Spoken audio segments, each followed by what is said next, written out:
এই যে ম্যাম, শরীর যখন খোলাই থাকবে তখন আর পোশাক পরার কি দরকার? পোশাক ছাড়া থাকলেই তো পারেন। ইউ ইডিয়েট, কি বলছিস এসব? মেয়েদের এইসব কথা বলতে তোর লজ্জা করে না? নির্লজ্জ বেহায়া মার্কা ছেলে। এই যে ম্যাম শুনেন, আপনি যদি উলঙ্গ হয়ে ঘুরতে পারেন, আপনার লজ্জা না করে, তাহলে আমি নির্লজ্জ বেহায়া, তাই না? শুনেন, আপনার মতো মেয়েদের জন্যই আজ মেয়েজাতি মানুষের কাছে সম্মান পায় না। আপনার মতো মেয়েরা যদি একটু নিজেদের শরীরকে পর্দায় রাখতো, তাহলে এত ধর্ষণ নির্যাতন হতো না। ওরে বাবা রে বাবা, আইসে আমার মক্কার হাজি। উনি যেন মক্কা থেকে হজ করে এসেছে, আর এখন আমাকে ভাষণ দিচ্ছেন। আমি না তোর এসব ভাষণ শুনতে আসিনি। দেখুন ম্যাডাম, আপনার মতো মেয়েদের কিনা আসলে ভালো উপদেশ দিতে নেই। আপনার মতো মেয়েরা কখনোই ভালো কথার মানুষ না। আপনারা তো কখনো ভালো কথা বোঝেনই না। উল্টাই আপনাদেরকে কোনো একটা কথা বললে আপনারা আরও 5টা কথা শুনিয়ে দেন। শোনেন, এভাবে উলঙ্গ হয়ে না মানুষরা রাস্তায় বের হয় না। দেখ, এতক্ষণ ধরে তোর সঙ্গে ভদ্রভাবে কথা বললেও এখন কিন্তু আমি আমার মেজাজকে আর কোনোভাবেই কন্ট্রোলে রাখতে পারছি না। তুই আমাকে উলঙ্গ কেন বলছিস? আমি কি পোশাক ছাড়া আছি নাকি? আমি তো পোশাক পরিধান করেই রাস্তায় বের হয়েছি। দেখুন ম্যাডাম, এগুলোকে কোনো পোশাক বলে না। আপনি যেগুলো পরে আছেন এগুলো পোশাকের কাতারই পড়ে না। আপনি যে পোশাকগুলো পরে আছেন এতে তো আপনার শরীরের অর্ধেকের বেশি অংশই দেখা যাচ্ছে। তাহলে এগুলো কেমন ধরনের পোশাক? দেখ, এগুলো ওয়েস্টার্ন পোশাক। এখনকার যুগের মেয়েরা এগুলো পরে। আর এখনকার যুগের মেয়েরা না আদিম যুগের মেয়েদের মতো গাইয়া খ্যাত ভূত নয়, যে সব সময় শাড়ি 3 পিস পরে ঘরের কোণে বসে থাকবে। এখন যুগ আপডেট হয়েছে, এখনকার যুগের সবাই এরকম পোশাকই পরে। হ্যাঁ ম্যাডাম, আপনি একদম ঠিক কথাই বলছেন। এখন যুগ আপডেট হয়েছে, আর সেই জন্যই তো এখন হাজার হাজার ধর্ষণের গল্প শোনা যায়। আগেকার যুগের মেয়েরা যখন পরিপূর্ণ পোশাক পরিধান করত তখন কিন্তু এত ধর্ষণ হতো না। আর এখন কেন এত ধর্ষণ? কেন চারদিকে এত আহাজারি শোনা যায়? তুই আমাকে এতক্ষণ যে কথাগুলো বলেছিস তার জন্য তোকে অসংখ্য ধন্যবাদ।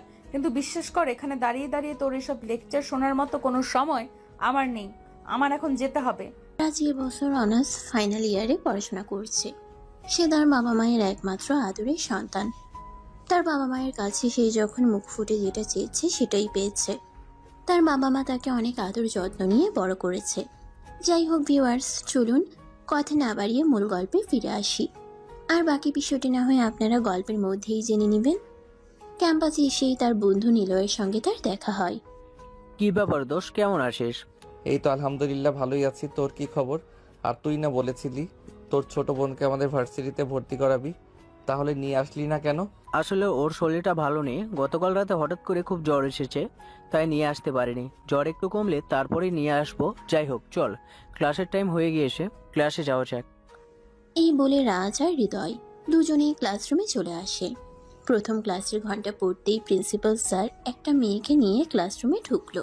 তখনই ক্লাসে সবাই দাঁড়িয়ে সালাম প্রদর্শন করতে যাবে, তখনই রাজ দেখতে পেল সকালবেলা যে মেয়েটার সঙ্গে রাস্তায় সে কথা বলেছে ওই মেয়েটাই এখানে। তখন রাজ মনে মনে বলতে লাগলো, এই অর্ধনগ্ন আপাটা এখানে কি করছে? কথাটা মনে মনেই বলল রাজ। আর তখনই প্রিন্সিপাল স্যার সবাইকে উদ্দেশ্য করে বলতে লাগলো, ডিয়ার স্টুডেন্ট, এ হলো তিশা, তোমাদের নতুন টিচার। আর তার আরও একটা পরিচয় আছে, সে হলো আমার বেস্ট ফ্রেন্ডের একমাত্র মেয়ে। যাই হোক, তোমাদের সঙ্গে বেশি কথা বলার সময় আমার নেই, আমার কাজ আছে, আমাকে চলে যেতে হবে। তোমরা তোমাদের টিচারের সঙ্গে পরিচিত হয়ে নাও। এই বলে প্রিন্সিপাল স্যার ক্লাসরুম থেকে বের হয়ে চলে গেল। তখনই তিশা দেখতে পেল রাজ তার সামনেই বসে আছে। তখনই তিশা রাজকে তার কাছে ডেকে নিল আর বলতে লাগলো, এই ছেলে, এই যে নীল টি শার্ট পরা, তুমি আমার কাছে আসো। ম্যাডাম, আপনি কি আমাকে কিছু বলছেন? হ্যাঁ, তোমাকেই তো বলছি। তুমি ছাড়া তো ক্লাসরুমে নীল টি শার্ট পরা অন্য কেউ নেই। এইদিকে আসো, তোমার সঙ্গে কথা আছে। হ্যাঁ ম্যাডাম, বলুন কি বলবেন। আমি আপনাকে কিভাবে সহযোগিতা করতে পারি? আমাকে তোমার সহযোগিতা করতে হবে না। তুমি আমাকে এইটা বলো যে তুমি এই ভার্সিটি থেকে কবে বের হচ্ছ? মানে এসব আপনি কি বলছেন ম্যাডাম? আমি তো কিছুই বুঝতে পারছি না। আমি এই ভার্সিটি থেকে কেন বের হয়ে চলে যাব? আমি কি কোনো অপরাধ করেছি? ওরে বাবা, ন্যাকা সাজা হচ্ছে তাই না? তুমি একটু আগে আমার সঙ্গে কি করেছো সেটা কি তুমি ভুলে গেছো নাকি? তুমি ভুলে গেলেও আমি তোমাকে মনে করিয়ে দিতে পারি, তোমার এই ভার্সিটিতে আর থাকা হবে না। তুমি আমার সঙ্গে যেটা করেছো একদম বেশি করে ফেলেছো। তখন তুমি আমার অচেনা কেউ ছিলে, তাই তোমাকে কিছু বলতে পারিনি, কিন্তু এখন তুমি এই ভার্সিটি স্টুডেন্ট, তাই এখানে পড়াশোনা কন্টিনিউ করাটা তোমার জন্য একটু টাফ হয়ে যাবে। ম্যাডাম, এখানে আমি আমার বাবার পয়সা দিয়ে পড়াশোনা করি, কারো বাপের পয়সায় নয়। তাই আমার মনে হয় আপনি চাইলে আমার কিছু করতে পারবেন না। তার মানে তুমি আমায় চ্যালেঞ্জ করছো, তাহলে আমিও তোমার চ্যালেঞ্জ অ্যাকসেপ্ট করলাম। তুমি শুনে রাখো, আমি যদি ঠিক 7 দিনের মধ্যে তোমাকে এই ভার্সিটি থেকে বের করতে না পারি, তবে আমার নামও তিশা নয়। কথাটা মনে রেখো। ও তাই নাকি ম্যাডাম? তাহলে আপনি ঠিক করে রাখুন আপনার নাম কি রাখবেন। আমি এই ভার্সিটি থেকে যাচ্ছি না, এটা আপনাকে আমি বলে দিলাম। তিশা তখন কোনো কথা না বলে ক্লাস করানোতে মনোযোগ দিল। কিছুক্ষণ পর ক্লাস করানো শেষ হলে তিশা ক্লাসরুম থেকে বের হয়ে সোজা প্রিন্সিপাল স্যারের কেবিনে চলে গেল। প্রিন্সিপাল অবাক হয়ে জিজ্ঞাসা করলেন, কি ব্যাপার তিশা, তোমাকে এমন দেখাচ্ছে কেন? কিছু হয়েছে নাকি? আঙ্কেল, কি হয়নি সেটাই আপনি আমাকে জিজ্ঞাসা করেন। ওই ক্লাসের ওই বজ্জাত ছেলেটা যে আজ নীল টি শার্ট পরে এসেছে, ওকে এই ভার্সিটি থেকে বের করে দিতে হবে।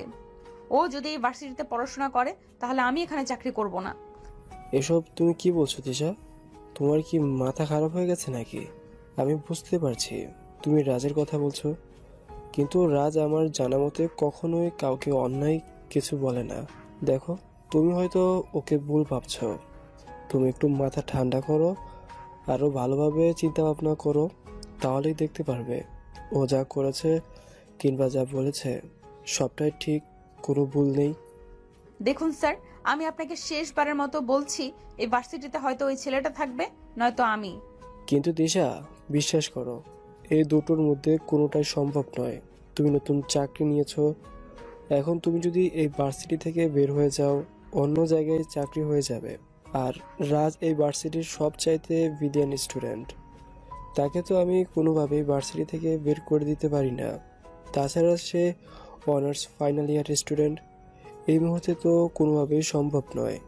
আমি যদি তাকে ভার্সিটি থেকে বের করে দেই, তাহলে হয়তো এমনও হতে পারে যে আমার চাকরিটা চলে যাবে। তিশা তখন কোনো কথা না বলেই রাগে গজগজ করতে করতে প্রিন্সিপালের কেবিন থেকে বের হয়ে আর মনে মনে ভাবতে লাগে, ওই ছেলেটাকে যেইভাবেই হোক একটু উচিত শিক্ষা দিতেই হবে, তা না হলে কাজ হবে না। অপরদিকে রাজকে তার বন্ধু নিলয় প্রশ্ন করলো, কি ব্যাপার দোষ? কিছুই তো বুঝতে পারলাম না। ম্যাডাম নতুন এসেছে আর তোকে ডেকে নিয়ে এসব কি বললো? আরে দোস্ত, সেরকম কোনো ব্যাপার না। আসলে ম্যাডামকে যখন রাস্তায় দেখেছিলাম তখন জানতাম না ম্যাডাম আমাদের ভার্সিটিতেই চাকরি নিয়েছে। তখনই ম্যাডামকে ম্যাডামের পোশাকের ব্যাপারে কিছু কথা বলেছিলাম।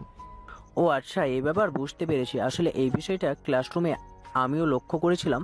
ক্লাসের ছেলেগুলো ম্যাডামের দিকে কিভাবে তাকিয়েছিল, তুই দেখেছিলে? ছেলেগুলো যেন একদম ম্যাডামের দিকে তাকিয়ে তাকিয়ে ম্যাডামকে গিলে খাবে, এমন একটা অবস্থা। হ্যাঁ, সেটা তো আমি দেখতেই পাচ্ছিলাম।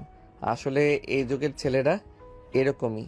ওরা তো শালীন পোশাক করা একটা মেয়েকে দেখলেও ইফটিজিং করতে চায়, আর সেখানে কিনা এরকম অর্ধনগ্ন একটা মেয়ে। যাই হোক, এসব তো আর আমরা চিন্তা করে কোনো লাভ নেই। যেই মেয়ে নিজের ভালো চিন্তা করে না, তার জন্য আমরা চিন্তা করে কি করব। হ্যাঁ দোষ, এটা তুই একদম ঠিক কথাই বলেছিস। যে নিজের ভালো চিন্তা করে না, আমরা তার জন্য চিন্তা করে কি করব? তার যেটা ভালো মনে হয় সেটাই করুক। এই কথা বলতে বলতে রাজ আর নিলয় দুজনেই ভার্সিটির ক্যান্টিনে চলে আসে। তখন দুপুর আনুমানিক 1টার মতো হবে বাজে, আর তখনই তিশা দুপুরের খাবার খাওয়ার জন্য ক্যান্টিনে আসে। তিশা রাজ আর নিলয় দুজনকে একসঙ্গে ক্যান্টিনে বসে থাকতে দেখে সেখানে যায় আর বলে, কি ব্যাপার, কি সমস্যা তোদের? তোরা দুজনে বসে বসে এখানে কি করছিস? আপনি যেটা করতে এসেছেন আমরাও সেটাই করছিলাম। আমি তোদের ম্যাম এটা জানার পরেও তোরা আমার সঙ্গে মুখে মুখে তর্ক করছিস। তোদের সাহস দেখে আমি অবাক না হয়ে পারছি না। আসলে তুই একটা বেয়াদব, তোর সঙ্গে কথা বলে পারা যাবে না। ম্যাডাম, এখানে তো অবাক হওয়ার কিছু নেই। এটা ক্যান্টিন, এখানে সবাই খাবার খেতেই আসে। তাই আপনি আমাকে প্রশ্ন করার আগে এটা ভাবা উচিত ছিল। আসলে তুই একটা বেয়াদব, তোর সঙ্গে কথা বলে পারা যাবে না। দেখুন ম্যাডাম, আপনি আমাকে বেয়াদব বলবেন না। আমি বেয়াদব নাকি ভদ্র সেটা এই ভার্সিটির সবাই জানে। তাই এসব নিয়ে আপনাকে গবেষণাও করতে হবে না। আপনি নিজেকে নিয়ে গবেষণা করুন, নিজে কিভাবে ভালো থাকতে পারবেন সেই চিন্তা করুন। আমার জন্য আপনার কোনো চিন্তা করতে হবে না। আচ্ছা, তুই আমাকে একটা কথা বলতো, ফ্যামিলি থেকে কি তোকে কখনো কোনো শিক্ষা দেয়নি? টিচারের সঙ্গে কিভাবে কথা বলতে হয়, টিচারের সঙ্গে কেমন আচরণ করতে হবে, সে ব্যাপারে কি তুই কখনো কোনো উচিত শিক্ষা পাসনি? দেখুন ম্যাডাম, আপনি আমার পারিবারিক শিক্ষা নিয়ে কোনো কথা বলতে আসবেন না। আর পারিবারিক শিক্ষার কথাই যদি আসে, তাহলে আমি বলবো আপনার পরিবার আপনাকে কোনো শিক্ষা দিতে পারেনি। আপনার পরিবার যদি আপনাকে প্রপার শিক্ষা দিতে পারত, তাহলে আপনি এভাবে এইসব ড্রেস পরে ভার্সিটিতে জব করতে আসতেন না। কথাটা বলা শেষ করার আগেই তিশা রাজের গালে ঠাস ঠাস করে দুটো চড় বসিয়ে দিল আর বলতে লাগলো, তোর কত বড় সাহস, তুই আমার ফ্যামিলির শিক্ষা নিয়ে কথা বলিস? আমি তোকে দেখে নেব। পরবর্তী সময়ের জন্য অপেক্ষা করার কোনো প্রয়োজন নেই। আমি আপনার সামনে দাঁড়িয়ে আছি, আপনি এখনই আমাকে দেখতে পারেন। তোকে তো আমি কোনো সমস্যা নেই, জড়িয়ে ধরে কিসও করতে পারেন। You rascal, idiot. সে আপনার যা মনে হয় তাই, এই ব্যাপারে আমি আপনাকে কিছুই বলবো না। তবে আমি এখনও আপনাকে এটাই বলছি যে আপনার পরিবার আপনাকে প্রপার শিক্ষা দিতে পারেনি। আর হ্যাঁ, একটা কথা মনে রাখবেন, 2 কলম পড়াশোনা শিখলেই কেউ শিক্ষিত হয় না। শিক্ষিত হওয়ার জন্য সবচাইতে বেশি প্রয়োজন হলো পারিবারিক শিক্ষা এবং নিজের মস্তিষ্ককে সুস্থ রাখা। আমি খুব ভালোভাবেই বুঝতে পেরেছি তোর সঙ্গে এভাবে পারা যাবে না, তোকে অন্যভাবে সায়স্তা করতে হবে। কিন্তু তুই কোনো চিন্তা করিস না, আমি যতদিন পর্যন্ত তোকে সায়স্তা না করতে পারবো ততদিন পর্যন্ত শান্ত হব না। এই কথা বলে তিশা হনহন করে সেখান থেকে বের হয়ে যায়। আর এদিকে রাজ আর নিলয় দুজনে খাওয়া দাওয়া শেষ করে ক্যান্টিন থেকে বের হয়ে আসে। এর পরের দিন ছিল শুক্রবার। শুক্রবার বিকেলে রাজ তার বন্ধুদের সঙ্গে আড্ডা দেওয়ার জন্য বাসা থেকে বের হয় বাইক নিয়ে। রাজ রাস্তায় যেতেই কিছু বখাটে ছেলে পেলে তার পথ আগলে দাঁড়ায়। সে কোনো কিছু বুঝতে না পেরে বাইক দাঁড় করায়। আর তখনই ছেলেগুলো দৌড়ে তার কাছে চলে আসে আর তার সামনে দাঁড়িয়ে বলতে থাকে, এই তোর কত বড় সাহস, তুই আমাদের ম্যাডামকে বিরক্ত করিস? তুই জানিস আমরা এখন তোকে কি করব? না, জানি না, আর জানার কোনো ইচ্ছাও নাই। যদি নিজেদের ভালো চাস তাহলে আমার সামনে থেকে সরে দাঁড়া। আমি আমার বন্ধুদের কাছে যাচ্ছি, ওরা আমার জন্য অপেক্ষা করছে। দয়া করে আমাকে লেট করাস না।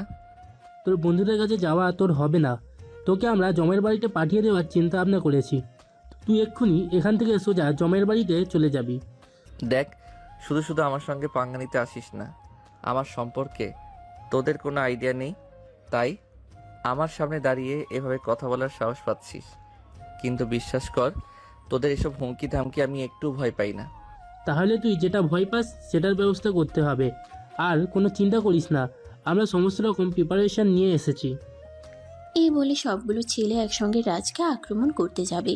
আর তখনই রাজ তাদের সবাইকে প্রতিহত করতে শুরু করলো। ডিসুম ডিসুম করে সব কটাকে মারতে শুরু করলো। একদম সব কয়টাকে মেরে নাজেহাল অবস্থা করে দিল। আর তখনই সে তিশার নাম্বারে ফোন দিল। হ্যালো তিশা স্পিকিং, কাকে চাই? আমি রাজ। আপনি যাকে মারার জন্য গুন্ডা বাহিনী ভাড়া করে দিয়েছিলেন, আপনার সেই গুন্ডা বাহিনীকে আমি মেরে একদম তক্তা বানিয়ে দিয়েছি। এখন ওরা রাস্তায় পড়ে আছে। আপনি দয়া করে আপনার গুন্ডা বাহিনীকে এখান থেকে হসপিটালে নিয়ে যাওয়ার ব্যবস্থা করুন।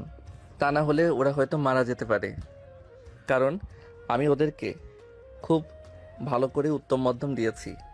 ফাও কথা বলার আর জায়গা পাস না। আমি তো 50,000 টাকা ভাড়া করে গুন্ডা বাহিনী পাঠিয়েছি রাজকে মেরে ফেলার জন্য। এতক্ষণে হয়তো ওর লাশ ওরা মাটিতে পুঁতেও ফেলেছে। আর এখন তুই কিনা বলছিস যে তুই রাজ আর আমার গুন্ডা বাহিনীকে মেরে তক্তা বানিয়ে দিয়েছিস? এগুলো আমাকে বিশ্বাস করতে হবে? ম্যাডাম, বিশ্বাস না করলে আমার কিছুই করার নেই, কারণ আপনার গুন্ডা বাহিনীর সব কয়টা গুন্ডাকে আমি পিটিয়ে এমন অবস্থা করে দিয়েছি যে ওরা এখন আর কথা বলার অবস্থাতে নেই। যাই হোক, আপনি না আসলেও সমস্যা হবে না, আমি ওদেরকে হসপিটালে পাঠিয়ে দিচ্ছি। দয়া করে হসপিটালের বিলটাও আপনি দিয়ে দিবেন।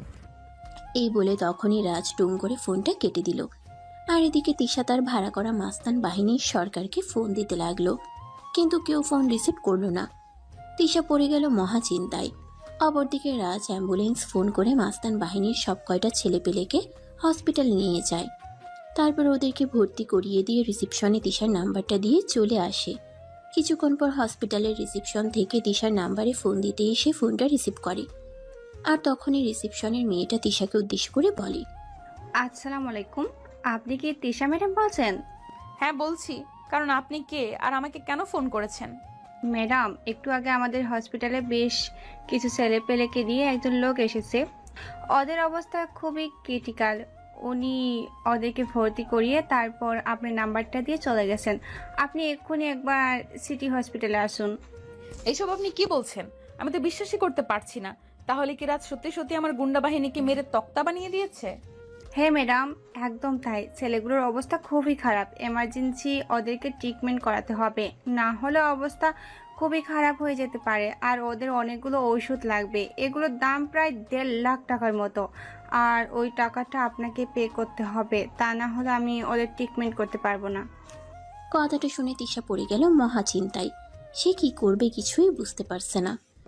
তখনই হঠাৎ করে সে তার আব্বুকে ফোন দেয় আর বলে, আব্বু, আমার এক্ষুনি 1.5 লাখ টাকা লাগবে। তুমি এক্ষুনি আমার অ্যাকাউন্টে ওই টাকাটা পাঠিয়ে দাও। এসব তুই কি বলছিস? এখন আমি এত টাকা কোথায় পাবো?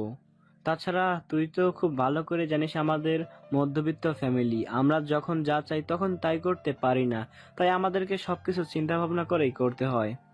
আব্বু, আমি কোনো কথা শুনতে চাই না। আমি তো তোমাকে বললাম আমার এক্ষুনি 1.5 লক্ষ টাকা লাগবে। তুমি এক্ষুনি এই টাকাটা আমার অ্যাকাউন্টে ট্রান্সফার করো। আচ্ছা ঠিক আছে, সেটা না হয় দিলাম, কিন্তু কি কারণে তোমার এত টাকা লাগবে? আমি তো সেই কারণটা জানতে পারি, সেই কারণটা তো আমাকে বলো। আব্বু, আমি তো তোমাকে বললাম যে টাকাটা আমার কাজে লাগবে, তাই আমি তো কোনো কাজে এই টাকাটা ব্যয় করব। তাহলে তুমি এত কৈফিয়ত আমার কাছে কেন চাইছো? আচ্ছা ঠিক আছে, আমি তোমার অ্যাকাউন্টে টাকাটা ট্রান্সফার করে দিয়েছি, তবে একটা কথা তোমাকে বলি, এভাবে আজে বাজে ভাবে পয়সা নষ্ট করো না, কারণ পয়সা ইনকাম করতে খুব কষ্ট হয়। এই বলে তিশার আব্বু ফোনটা কেটে দেয় আর তিশার অ্যাকাউন্টে 1.5 লক্ষ টাকা ট্রান্সফার করে দেয়। আসলে তিশার আব্বুর আর্থিক অবস্থা অতটাও ভালো নয়। মোটামুটি একটা চাকরি করে, সেখান থেকে মাস শেষে 70,000 টাকা মাইনে পায়। আর সেটা দিয়েই ফ্যামিলি চালাতে হয়। আর তারপর তিনি সেখান থেকে অনেক কষ্ট করে কিছু টাকা সেভিংস করেন। আর তিশা এই টাকাগুলো এভাবেই নষ্ট করে। যাই হোক ভিউয়ার্স, চলুন গল্পে ফেরা যাক। তিশা টাকাগুলো নিয়ে তখনই হসপিটালে চলে গেল আর রিসিপশনে টাকাগুলো জমা দিয়ে সেখান থেকে চলে আসে। আর বাসে এসে সঙ্গে সঙ্গে রাজকে ফোন দেয়। তার মানে কি এটাই সত্যি যে এই কাজটা তুই করেছিস? ম্যাডাম, আপনার যদি আমার কথা বিশ্বাস না হয় তাহলে আপনার এই চেলাগুলো যখন সুস্থ হবে তখন এই চেলাগুলোর কাছেই জিজ্ঞাসা করে নেবেন। হ্যাঁ অবশ্যই, সে তো আমি জিজ্ঞেস করবই। আর যদি এটা প্রমাণ হয় যে এই কাজটা তুই করেছিস, তাহলে যে তোর কি অবস্থা হবে আমি সেটাই ভাবতে পারছি না। আমাকে নিয়ে এত চিন্তা করার কিছুই নেই। আমাকে নিয়ে আপনাকে কোনো চিন্তা করতে হবে না। আপনি নিজে চিন্তা করেন, আর আমার চিন্তা করার জন্য আমি নিজেই যথেষ্ট। এই বলে তিশাকে কোনো কথা বলার সুযোগ না দিয়েই রাজ ফোনটা কেটে দেয়। পরের দিন সকালবেলাতে তিশা ভার্সিটিতে এসে দেখতে পেল রাজ তার বন্ধুদের নিয়ে ক্যাম্পাসে বসে আড্ডা দিচ্ছে। তখনই তিশা সেখানে গিয়ে উপস্থিত হয় আর রাজের কলার ধরে টেনে তোলার চেষ্টা করে। কিন্তু রাজ তখনই তার হাতটা এক ঝটকায় ছাড়িয়ে ফেলে আর বলতে থাকে, কি ব্যাপার ম্যাডাম, কি সমস্যা আপনার? আপনি আমার শার্টের কলার ধরছেন কেন? তোর শার্টের কলার কেন ধরেছি তুই বুঝতে পারছিস না? আমি আজ সকালে হসপিটালে ফোন করেছিলাম, আর তখনই ছেলেগুলোর কাছে জানতে পারলাম তুই নাকি ওদের মেরে এই অবস্থা করেছিস। কেন করেছিস এরকম? আপনি এই প্রশ্নটা আমাকে কেন করছেন? আপনি নিজেই তো তার উত্তর জানেন, তাহলে আমাকে প্রশ্ন করার কি দরকার? তোর শেষ পরিণতি না দেখে কিন্তু আমি তোকে ছাড়বো না। তুই জানিস না আমি কি জিনিস। আপনি আমার ম্যাম, আপাতত এইটুকু পরিচয় যথেষ্ট, আর কোনো কিছুর প্রয়োজন নেই। তোকে আমি দেখে নিব। এই বলে তিশা সেখান থেকে চলে গেল। আর তখনই সেখানে উপস্থিত রাজের অন্য আরেক বন্ধু তাকে প্রশ্ন করে, কি ব্যাপার, কি হয়েছে দোস্ত? ম্যাডাম তোকে কি বললো? কিছুই তো বুঝতে পারলাম না। তোদেরকে এত কিছু বুঝতে হবে না। আর একটা কথা, তোরা তো খুব ভালো করেই জানিস আমি কখনো কোনো খারাপ কাজ করতে পারি না, আর অন্যায়কে কখনো প্রশ্রয় দেই না। তার পিছনে যেই থাকুক না কেন, তোরা এটা ভাবতে পারিস যে এখানে হয়তো সেরকম কিছুই হয়েছে। সেটা তো বুঝতে পারছি, কিন্তু রাজ, উনি আমাদের ম্যাডাম, উনার সঙ্গে এরকমটা করা মনে হয় ঠিক হচ্ছে না। উনি আমাদের চাইতে বয়সে বড়, উনার কোনো ব্যাপারে আমাদের নাক গলন ঠিক হয় না। কিন্তু উনি যদি নিজেই আমাকে বাধ্য করেন তাহলে আমি কি করতে পারি বল? হ্যাঁ সেটাই, এটা তো আমরা খুব ভালো করে জানি। তোকে কখনো কেউ কোনো কাজে বাধ্য না করলে তুই সেটা করিস না। যাই হোক দোস্ত, যা করবি ভেবেচিন্তে করবি, কখনো এরকম কিছু করবি না যেটা তোর জন্য ক্ষতিকর হয়। এরপর বন্ধুরা মিলে এই প্রসঙ্গ পাল্টে অন্য প্রসঙ্গ নিয়ে কথা বলতে থাকে। অপরদিকে তিশা সেখান থেকে সোজা প্রিন্সিপালের ক্যাবিনে আসে। প্রিন্সিপাল তাকে রাগান্বিত অবস্থায় দেখে বলতে থাকে, কি ব্যাপার তিশা? মামুনি, তোমার আজ আবার কি হলো? তোমাকে এরকম রাগান্বিত দেখাচ্ছে কেন? কেউ কি তোমাকে কিছু বলেছে? স্যার, আপনাকে তো বলেছিলাম ওই ছেলেটা আমাদের ভার্সিটি থেকে বের করে দিন। ওই ছেলেটা অসভ্য, বদমাইশ, আমার সঙ্গে খারাপ আচরণ করেছে, কিন্তু আপনি তো আমার কথা বিশ্বাসই করলেন না। দেখো, তোমার এই কথাটা শুধু আমি কেন, ভার্সিটির কেউ বিশ্বাস করবে না। রাজ যথেষ্ট ভদ্র এবং অমায়িক একটা ছেলে। সে কারোর সঙ্গে খারাপ আচরণ করতে পারেই না।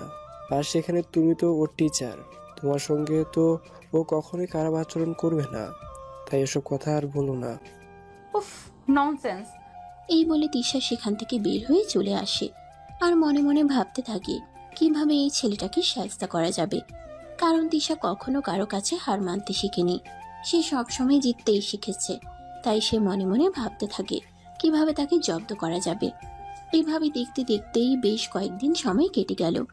সেদিন বিকেল বেলা তিশার আব্বু বাসে এসে তিশাকে বলে, মামুনি, 14 তারিখ আমাদের একটা ইনভাইটেশন আছে, সেখানে আমাদের ফ্যামিলির সবাইকে যেতে হবে। আব্বু, তুমি তো জানোই আমার এইসব আচার অনুষ্ঠান ভালো লাগে না, আমি যেতে পারবো না। তুমি আর আম্মু চলে যাও, আমাকে এই ব্যাপারে জোরাজোরি করো না। এটা বললে হবে না মা, তোমাকেও যেতে হবে, কারণ যিনি আমাকে দাওয়াত দিয়েছেন উনি আমার অফিসের বস, আর ওনার ছেলের জন্মদিন, তাই আমাদের ফ্যামিলির সবাইকে ওখানে উপস্থিত থাকতে হবে। আচ্ছা ঠিক আছে, আমি দেখব। আমার যদি ওদিন কোনো কাজ না থাকে তাহলে আমি যেতে পারবো। অপরদিকে 14 তারিখ ছিল রাজের জন্মদিন। আর আনফরচুনেটলি তিশার আব্বু রাজের অফিসেরই একজন কর্মচারী। রাজের আব্বু বাড়িতে ফিরে রাজকে বলে, রাজ, আগামী 14 তারিখ তোমার জন্মদিন, তুমি নিশ্চয়ই এটা ভুলে যাওনি। আমার জন্মদিন আমি কি করে ভুলে যাব বলো? হ্যাঁ, সেজন্যই আমি তোমার সঙ্গে কথা বলতে চাই। আসলে আমি ঠিক করেছি ওই দিন বাড়িতে একটা পার্টি আয়োজন করব, আর সেখানে আমি আমার অফিসের সবাইকে ইনভাইট করেছি। সে তোমার যা ভালো মনে হয়, এই ব্যাপারে আমি তোমাকে কিছুই বলবো না। তুমি যেটা ভালো মনে করো সেটাই করো। আচ্ছা ঠিক আছে, তাহলে তুমি তোমার বন্ধু বান্ধব আর যাদেরকে ইনভাইট করার দরকার তাদেরকে ইনভাইট করে নিও। ওকে আব্বু, কোনো সমস্যা নেই। আমি আমার বন্ধু বান্ধব সবাইকে ইনভাইট করতে চাই। ওকে মাই ডিয়ার সন, কোনো সমস্যা নেই। তোমার যাকে মন চায় তুমি তাকেই ইনভাইট করতে পারো। ওকে মাই ডিয়ার সন। ওকে আব্বু, thank you so much. You are so great. তুমি পৃথিবীতে আমার সবচাইতে ভালো বাবা।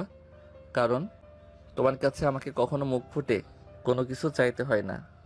তোমার কাছে কোনো কিছু চাওয়ার আগেই তুমি আমাকে সেটা এনে দাও। আমার জীবনের কোনো ইচ্ছাই তুমি অপূর্ণ রাখো না। আমার তো আলহামদুলিল্লাহ সবকিছু আছে, তাহলে আমি আমার সন্তানের ইচ্ছে পূরণ করব না কেন?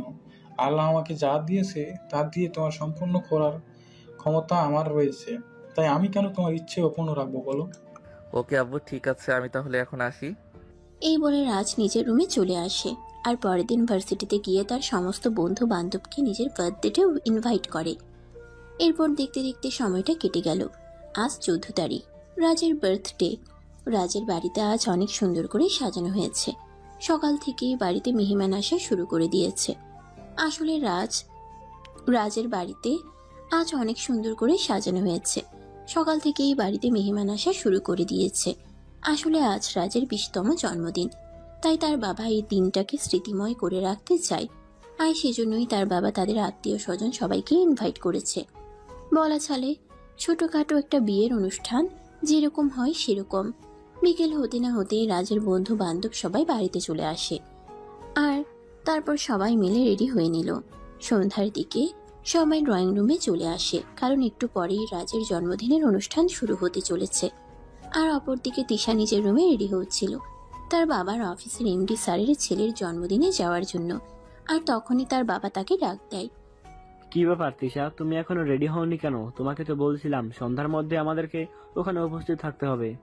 এই তো হয়ে গেছে, তুমি জাস্ট 2 মিনিট দাঁড়াও, 2 মিনিটের মধ্যে আমি রেডি হয়ে আসছি। তাছাড়া তুমি তো জানোই আমার রেডি হতে একটু বেশি সময় লাগে, তাই আর কি। আচ্ছা ঠিক আছে, তুমি একটু তাড়াতাড়ি করো, তা না হলে আমরা সময় মতো পৌঁছাতে পারবো না।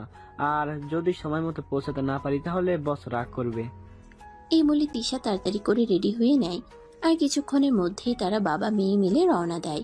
যদিও তিশা জানত না ওটা রাজদের বাড়ি। কিছুক্ষণের মধ্যেই তারা সেখানে পৌঁছে যায়। তিশা তার আব্বুকে নিয়ে বাড়ির ভিতরে প্রবেশ করতে যাবে, তখনই রাজের সঙ্গে তার দেখা হয়ে যায়। আসলে রাজের এক বন্ধু আসছিল, কিন্তু তার বাড়ি চিনত না। সেজন্যই রাজ তাকে রিসিভ করার জন্য বাড়ির বাইরে আসে। আর তখনই তার তিশার সঙ্গে দেখা হয়। রাজকে সেখানে দেখেই তো তিশা একদম ফায়ার। এই ছোট লোক, বদমাইশের বাচ্চা, তুই এখানে কি করছিস? তুই কি করে জানলি আমি এখানে আসছি? ম্যাম, আপনি কিন্তু ভদ্রতার সীমা একদম অতিক্রম করে ফেলেছেন। আপনি জানেন আপনি কোথায় দাঁড়িয়ে আছেন? এটা আমার বাড়ি, আর আমার বাড়িতে দাঁড়িয়ে দাঁড়িয়ে আপনি আমাকে কথা শোনাচ্ছেন। আপনার সাহস দেখে আমি অবাক না হয়ে পারছি না। একটা ফাও কথা বলার আর জায়গা পেরি না। এটা তোর বাড়ি, তাই না? এটা আমার বাবার বসের বাড়ি, আর এখানে ওনার ছেলের জন্মদিনের অনুষ্ঠানের আয়োজন করা হয়েছে, আমরা সেখানেই ইনভাইটেড। কিন্তু তুই মনে হয় আমাকে ফলো করতে করতে এখানে চলে এসেছিস। এভাবেই কথা চলছিল তাদের দুজনের মধ্যে। আর তখনই রাজের আব্বু সেখানে এসে উপস্থিত হয়। তিনি তিশার আব্বুকে দেখে বলতে থাকেন, আসসালামু আলাইকুম ম্যানেজার সাহেব, আপনি দেখছি চলে এসেছেন। হ্যাঁ স্যার, চলে তো এসেছি, কিন্তু এই ছেলেটা কে যে আমার মেয়ের সঙ্গে ঝামেলা করছে? ও, এ তো আমার ছেলে। আপনি কি আমার ছেলেকে এর আগে কখনো দেখেননি? না মানে আসলে আপনার ছেলের সঙ্গে তো আমার এর আগে কখনো দেখা হয়নি, তাহলে আমি চিনবো কি করে? যাই হোক, বাবা কেমন আছো তুমি? এই তো আঙ্কেল, আলহামদুলিল্লাহ ভালোই আছি। কিন্তু ম্যাম কি আপনার মেয়ে?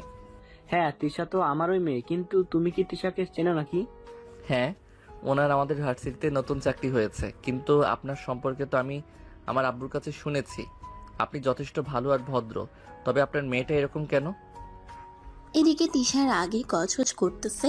আর তখনই সে তার আব্বুকে বলতে থাকে, আব্বু, আমি এখানে আর এক মুহূর্তও থাকবো না। তুমি এক্ষুনি আমাকে এখান থেকে নিয়ে চলো। আমি এখানে আর এক মুহূর্তও থাকতে চাই না। এসব তুমি কি বলছো মা? এখানে আমরা একটা অনুষ্ঠানে এসেছি, এই অনুষ্ঠান শেষ না হলে চলে যাব কি করে? তাছাড়া তুমি তো জানো এখানে আমাকে আমার অফিসের বস ইনভাইটেশন করেছে। আমি যদি এখান থেকে চলে যাই তাহলে আমার চাকরিতে ঝামেলা হতে পারে। আমি কোনো কথা শুনতে চাই না। আমি এক্ষুনি এখান থেকে চলে যাব। কিন্তু কেন মা, তোমাদের মধ্যে কি এমন হয়েছে যার কারণে তুমি এক্ষুনি এখান থেকে চলে যেতে চাইছো? তুমি তো জানোই আজ আমার ছেলের জন্মদিন। আজ আমার ছেলের 20 বছর পূর্ণ হতে চলেছে। তাই আমি এই দিনটাকে অস্মরণীয় করে রাখার জন্য এত বড় করে আয়োজন করেছি। আর সেখানে তোমরা থাকবে না, এটা তো হতে পারে না। তোমাদের মধ্যে যদি ব্যক্তিগত কোনো ঝামেলা থেকেও থাকে, এটা তোমরা পরে মিটিয়ে নিও, কিন্তু এখন এখান থেকে চলে যাও না। হ্যাঁ মা, আমাদের এখন এখান থেকে চলে যাওয়া একদম ঠিক হবে না। তোমাদের নিজেদের মধ্যে যদি কোনো ব্যক্তিগত ঝামেলা থেকে থাকে তাহলে এটা তোমরা পরে মিটিয়ে নিও, কিন্তু এখন এখানে কোনো সিন ক্রিয়েট করো না প্লিজ। তুমি আমার সঙ্গে ভিতরে চলো।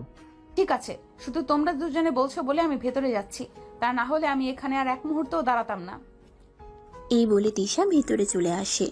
আর ভেতরে চলে আসার পর রাজ চলে যায় তার বন্ধুকে রিসিভ করতে। তারপর সে তার বন্ধুকে নিয়ে ড্রয়িং রুমে আসে। আর অনুষ্ঠান শুরু হতে যাবে তখনই রাজের বন্ধু নিলয় তাকে বলে, কি ব্যাপার দোষ, দেখছি তুমি তলে তলে টেম্পু চালাচ্ছ। মানে তুই কি বলছিস? আমি তো কিছুই বুঝতে পারছি না। তুই আমাকে কি বলতে চাইছিস একটু খুলে বল, তা না হলে আমি বুঝবো কি করে। কোনো কিছুই বুঝতে পারছো না নাকি বুঝতে চাইছো না সেটাই আমাকে বলো। ম্যাম এখানে কেন এসেছেন? নিশ্চয়ই তুমি ম্যামকে ইনভাইট করেছো। আরে না, তোর কি মাথা খারাপ হয়ে গেছে নাকি? এই মেয়েকে আমি কেন ইনভাইট করতে যাব? আসলে ওর আব্বু আমাদের অফিসে চাকরি করে, সেটা আমি জানতাম না। আর আমার আব্বু ওদেরকে ফ্যামিলি সহ ইনভাইট করেছে, তাই এখানে এসেছে। এখানে আমার কোনো হাত নেই। তাছাড়া আমি এই ব্যাপারে কোনো কিছু জানতাম না। আরে ভাই, আমাদের সামনে আর তোকে সাধু সাজতে হবে না। আমরা খুব ভালোভাবে বুঝতে পেরেছি সবকিছু, তাই আমাদের সামনে সাধু সাজার কোনো প্রয়োজন নেই। বিলিভ মি, তোরা আমার বন্ধু। আমি তোদের কাছে কেন কোনো কিছু লুকাতে যাব? তাছাড়া তুই তো খুব ভালো করেই জানিস প্রেম টেম ওইসব কখনো আমার জীবনে আসেনি, আর ভবিষ্যতে আসবে কিনা সেটার কোনো গ্যারান্টি নেই। তাই আমার মনে হয় এসব কথা বলে কোনো লাভ নেই। আচ্ছা বাবা, ঠিক আছে, কোনো সমস্যা নেই। এখন এসব কথা বাদ দাও। কেক কাটার সময় হয়ে গেছে, সবাই অপেক্ষা করছে। এই বলে সবাই মিলে কেক কাটতে চলে আসে। আর কেক কাটা হলে রাজ একে একে সবাইকে কেক খাইয়ে দিচ্ছিল। তখনই তিশার পালা চলে আসে। রাজ যখন তিশার দিকে কেকটা এগিয়ে দিল, তিশা তখনই নিজের মুখটা ঘুরিয়ে নিল। এটা দেখে রাজ বলতে লাগলো, ম্যাম দেখুন, এখানে অনেকটাই উপস্থিত আছে। সবার মাঝে এটা প্রকাশ করতে চাইবেন না যে আপনার আমার মধ্যে ঝামেলা আছে। আপনার আর আমার মধ্যে ঝামেলা আছে সেটা আমাদের ব্যক্তিগত ব্যাপার। এখানে অন্য কেউ ঢুকে পড়ুক সেটা কিন্তু আমি চাই না। তখন তিশার অনিচ্ছা থাকা সত্ত্বেও তিশা রাজের কাছ থেকে কেকটা খেয়ে নেয়। আর কিছুক্ষণ পর সবাই মিলে খাওয়া দাওয়া করে নিল। এদিকে দেখতে দেখতে রাত 10টার মতো বেজে গেল। তিশা আর তার আব্বু বাড়িতে যাওয়ার জন্য রওনা দিল, কিন্তু তারা কোনো গাড়ি পাচ্ছিল না। তখনই রাজ বাইরে আসে। তিশার আব্বুকে দেখে বলতে থাকে, কি ব্যাপার, কি হয়েছে আঙ্কেল, কোনো সমস্যা নাকি? হ্যাঁ বাবা, আসলে আমরা বাড়িতে যাওয়ার জন্য কোনো গাড়ি পাচ্ছি না, সেজন্য এখানে দাঁড়িয়ে আছি। এই ব্যাপার, আচ্ছা ঠিক আছে, কোনো সমস্যা নেই।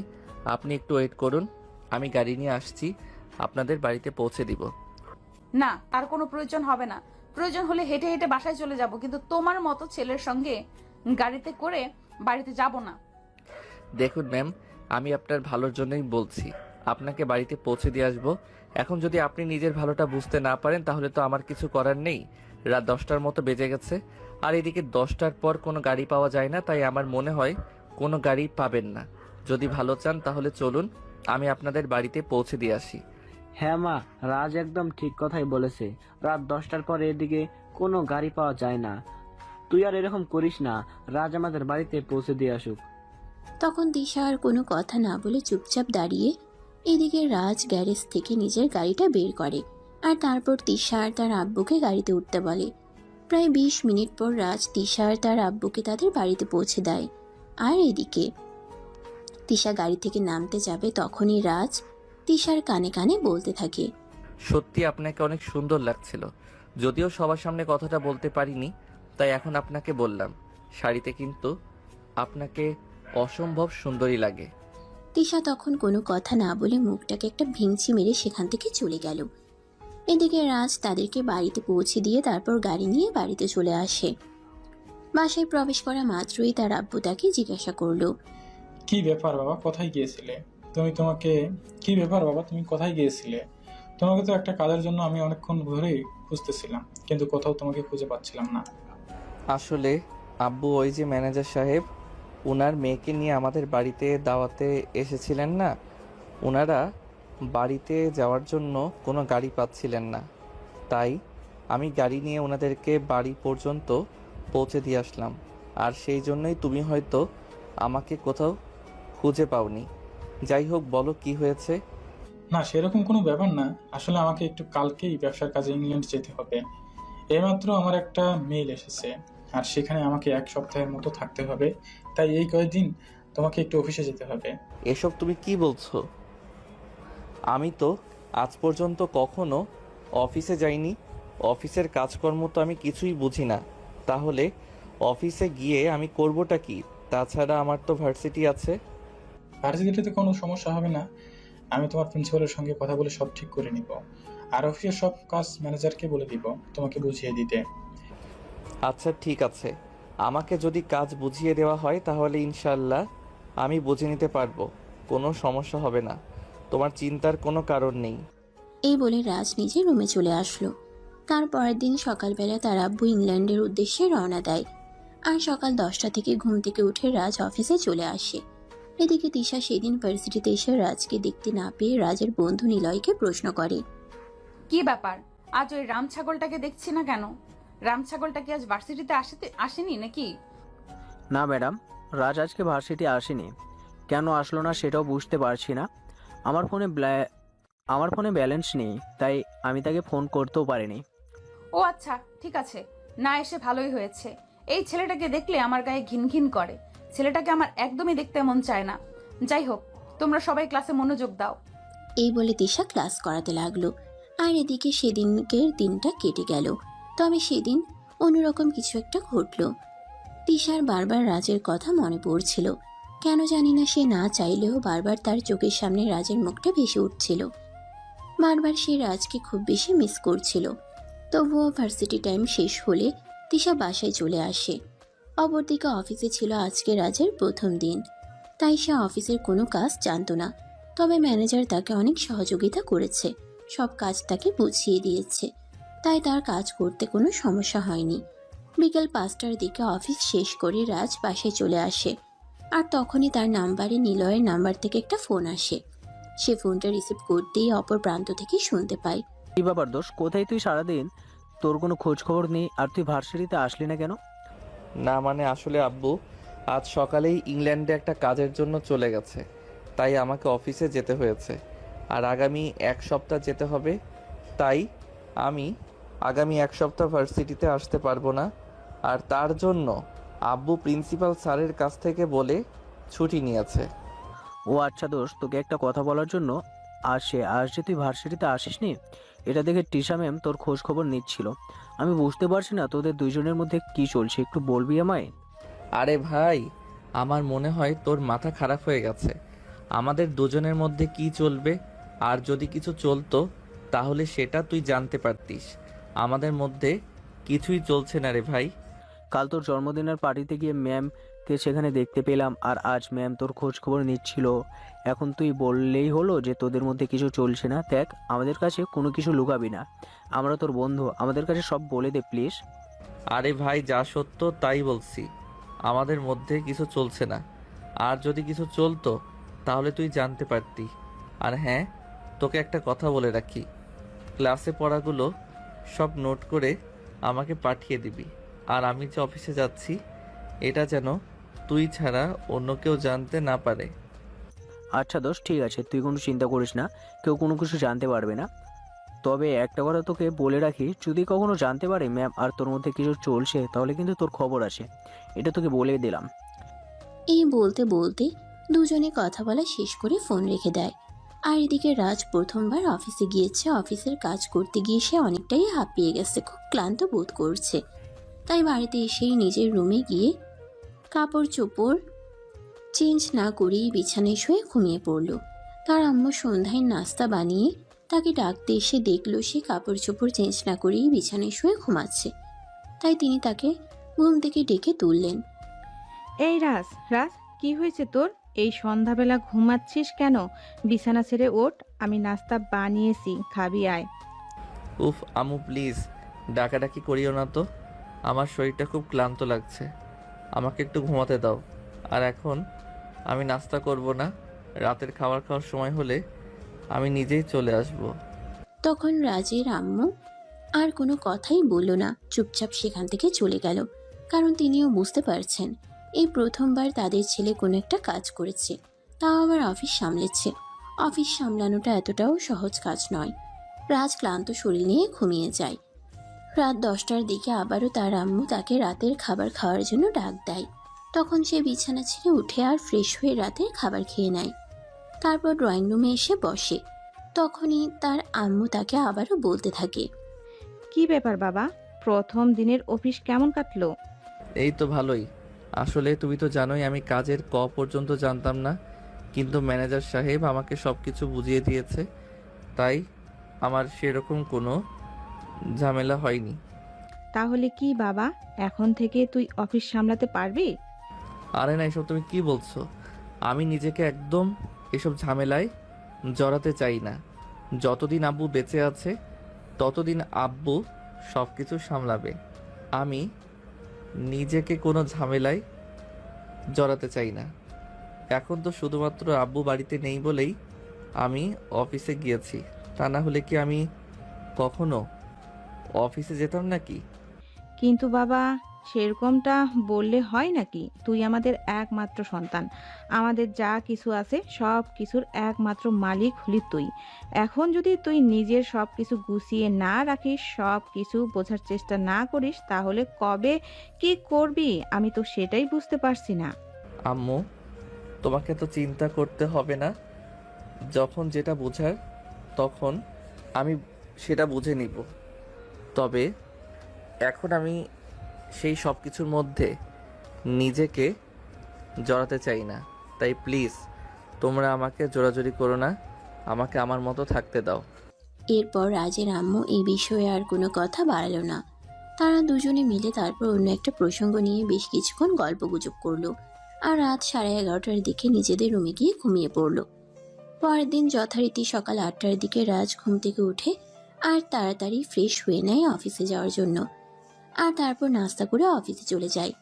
এভাবেই চলছিল তার দিনগুলো। অপরদিকে তিশা ভার্সিটিতে এসে রাজকে দেখতে না পেয়ে তার খুব খারাপ লাগতো। সে বারবার রাজের সঙ্গে যোগাযোগ করার চেষ্টা করতে থাকে, কিন্তু কোনোভাবেই পেরে ওঠে না। সেদিন ক্লাসে তিশা নিলয়কে বলে। নিলয় তখন কোনো কথা না বলে তিশার পিছন পিছন তার কেবিনে চলে আসে, আর তখন তিশা নিলয়কে বলতে থাকে, নিলয়, তুমি একবার আমার সঙ্গে আমার কেবিনে এসো তো, তোমার সঙ্গে আমার একটু কথা আছে। নিলয়, তুমি আমাকে একটা সত্য কথা বলবে? হ্যাঁ ম্যাডাম, অবশ্যই। আমি কেন আপনাকে সত্য কথা বলবো না? আপনি আমার ম্যাডাম, আপনার সঙ্গে সত্য কথা বলাটা আমার কর্তব্য। আচ্ছা, তাহলে তুমি আমাকে বলো তো, রাজ কোথায় আছে? আই এম সরি ম্যাডাম, আমি জানি না এ ব্যাপারে কোনো কিছু। দেখো, আমার সঙ্গে একদম মিথ্যা কথা বলার চেষ্টা করবে না। আমি খুব ভালো করেই জানি তুমি জানো রাজ কোথায় আছে, কিন্তু তুমি আমাকে এটা বলছো না। তুমি প্লিজ আমাকে এটা বলো, রাজ কোথায় আছে? সে তোমার বেস্ট ফ্রেন্ড, পৃথিবীর কেউ তার খোঁজ না জানলেও তুমি খুব ভালো করেই জানো। না ম্যাম, আমি একদম সত্য কথা বলছি, আমি কোনো কিছুই জানি না। আর জানলে আমি অবশ্যই আপনাকে বলতাম। বললাম তো, আপনি আমার ম্যাম, আমি আপনার কাছে কোনো মিথ্যা কথা বলতে যাব? আপনার কাছে মিথ্যা বলার তো কোনো প্রশ্নই ওঠে না। আচ্ছা ঠিক আছে, তাহলে তুমি যাও। কিন্তু ম্যাডাম, আমি কি আপনাকে একটা প্রশ্ন করতে পারি, যদি আপনি কিছু মনে না করেন? তুমি আবার আমাকে কি প্রশ্ন করবে? আমি তো সেটাই বুঝতে পারছি না। বলো, কি বলবে? না মানে আসলে ম্যাডাম, আপনি তো রাজকে সহ্য করতে পারেন না। আপনি তো সবসময় তাকে মেজাজ দেখান, এমনকি ভার্সিটি থেকে বের করে দেওয়ার হুমকিও দিয়েছেন। কিন্তু রাজ এই কয়েকদিন ধরে ভার্সিটিতে না আসায় আপনি তার ব্যাপারে এত খোঁজখবর কেন নিচ্ছেন? আমার মনে হয় তুমি তোমার সীমা অতিক্রম করে ফেলছো। তুমি আমার ছাত্র, সেটা তুমি ভুলে গেছো। তাই আমি তোমাকে বলছি, তুমি তোমার সীমার মধ্যে থাকো, সীমা অতিক্রম করার চেষ্টা করো না। হ্যাঁ ম্যাডাম, সেটা তো অবশ্যই। আপনি আমার ম্যাডাম আর আমি আপনার স্টুডেন্ট, সেটা তো অবশ্যই আমাকে মাথায় রাখতে হবে। তবুও রাজ আমার বেস্ট ফ্রেন্ড, তার সম্পর্কে তো আমি সব কিছুই ভালো করে জানি। সে কখনোই মেয়েলি ব্যাপারে দুর্বল হয় না। তবে আপনাকে দেখে কেন জানি আমার মনে হচ্ছে আপনি তার প্রতি একটু দুর্বল হয়ে গিয়েছেন। এই চুপ করো, তুমি যা বলেছো বলেছো। এইসব কথা আর কখনো ভুল করেও বলবে না, তাহলে কিন্তু আমি রাজের বদলে তোমাকে ভার্সিটি থেকে বের করে দিতে বাধ্য হব। ঠিক আছে ম্যাডাম, আমি আপনাকে এ ব্যাপারে কোনো প্রশ্ন করব না। তবে আমি এই ভার্সিটি থেকে বের হয়ে চলে যেতে চাই না, কারণ আমার বাবা অনেক স্বপ্ন নিয়ে আমাকে ভার্সিটিতে পাঠিয়েছে পড়াশোনা করার জন্য। তাই পড়াশোনা করাটাই আমার একমাত্র লক্ষ্য। অন্য কোনো দিকে আমি মনোযোগ দিতে চাই না। এই বলে নিলয় তিশা ম্যামের কেবিন থেকে বের হয়ে চলে আসে। সেদিন ভার্সিটি ছুটি হতেই তিশা বাসে এসে রাজের নাম্বারে ফোন দেয়। 2-3বার ফোন হওয়ার পর রাজ ফোনটা রিসিভ করে আর বলতে থাকে, কি ব্যাপার দোস্ত, তুই হঠাৎ এই অসময়ে ফোন দিচ্ছিস কেন? তুই তো জানিস আমি অফিসে আছি, একটু কাজের মধ্যে আছি। আরে ভাই, আমাদেরকে মিষ্টি খাওয়ানোর ব্যবস্থা কর, তারপর না হয়ে কাজ করবি। মানে এসব তুই কি বলছিস? আমি কেন তোকে মিষ্টি খাওয়াতে যাব? তাছাড়া কি এমন হয়েছে যার জন্য তোকে আমার মিষ্টি খাওয়াতে হবে? আমার মনে হয় তোর জন্য ম্যাডামের মনে লাড্ডু ফুটেছে, তাই মিষ্টি খাওয়াতে হবে। ধুর, ফালতু কথা বলার আর জায়গা পেলি না। এসব আবল তাবল কথা কোথা থেকে শুনেছিস? আর কেনই বা আমাকে বলছিস? আরে না ভাই, আমি একদম আবল টাবল কথা বলছি না, যা সত্যি তাই বলছি, একদম সত্যি কথা বলছি। আমার মনে হয় ম্যাম তোর প্রেমে পড়েছে। দেখ, একটা বাজে কথা বললে কিন্তু আমি তোর সঙ্গে আর কোনো কথাই বলবো না। আমি ভুলে যাব তুই আমার বেস্ট ফ্রেন্ড। হ্যাঁ, আমি খুব ভালো করে জানি তুই আমার বেস্ট ফ্রেন্ড, আর সেজন্যই বলছি, আমি যা বলছি একদম সত্যি কথা বলেছি। আমি কেন মিথ্যা কথা বলছি না, আমার সত্যি মনে হচ্ছে ম্যাম তোর প্রেমে পড়েছে। আমার মনে হয় তুই একটা মেয়াদ উত্তীর্ণ গাঁজা খেয়েছিস, আর সেই জন্য এরকম বলছিস।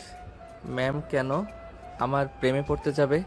ম্যামের আচার আচরণ দেখে আমার এমনটাই মনে হচ্ছে, তাই আমি তোকে বলছি। কারণ আমি প্রতিদিনই ভার্সিটিতে যাওয়ার পর ম্যাম আমাকে নিজের কাছে ডেকে নিয়ে তোর ব্যাপারে প্রশ্ন করে। আরে ভাই, কেউ কারোর ব্যাপারে কোনো কিছু জিজ্ঞাসা করতেই পারে, তার মানে এই নয় যে সে আমার প্রেমে পড়েছে। বুঝতে পেরেছিস? এসব ফালতু কথা বন্ধ কর। এখন আমি অফিসে আছি, অফিসের কাজ করতে দে। আগামীকাল শুক্রবার, আগামীকাল আমার বাসায় চলে আসিস, তোর সঙ্গে আড্ডা দেব। এরপর নিলয়কে আর কোনো কথা বলার সুযোগ না দিয়ে রাজ ফোনটা কেটে দেয় আর অফিসের কাজ করতে থাকে। পরের দিন বিকেল বেলা নিলয় যথাসময়ে রাজের বাড়িতে চলে আসে। রাজ আর নিলয় দুজনে রাজের রুমে বসে বসে গল্প করছিল। তখনই হঠাৎ কলিং বেলের আওয়াজ শোনা গেল। রাজের আম্মু দরজা খুলে দিল, আর দরজা খুলে তিনি তিশাকে দেখতে পেয়ে বললেন, আমি যদি ভুল না করে থাকি তাহলে তুমি আমাদের ম্যানেজারের মেয়ে তিশা, না? হ্যাঁ আন্টি, আপনি একদম ঠিক ধরতে পেরেছেন। তবে আমার আরও একটা পরিচয় আছে। আপনি কিন্তু জানেন না যে আমি আপনার ছেলের ম্যাম হই। আন্টি, আপনি একদম ঠিক ধরতে পেরেছেন। তবে আমার আরও একটা পরিচয় আছে। আপনি কিন্তু জানেন না যে আমি আপনার ছেলের ম্যাম হই।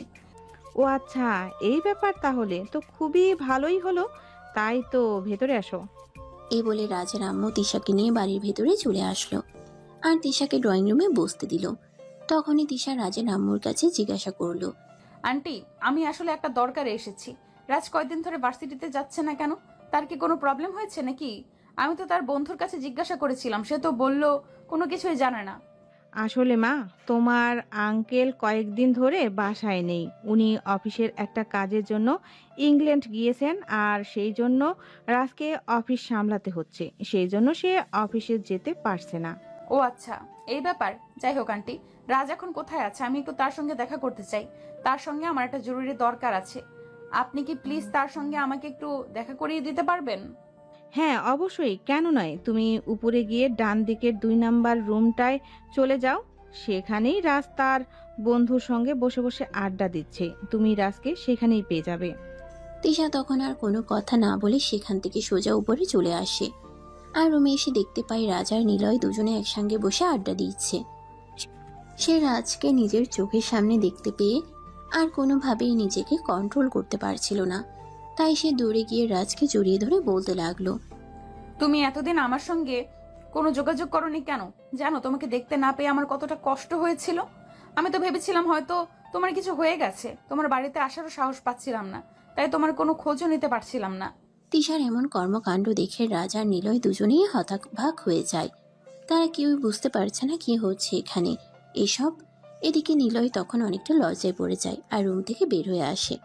এদিকে রাজ তিশাকে নিজের কাছ থেকে ছাড়ানোর চেষ্টা করতে থাকে আর বলতে থাকে, আরে ম্যাম, এসব আপনি কি করছেন?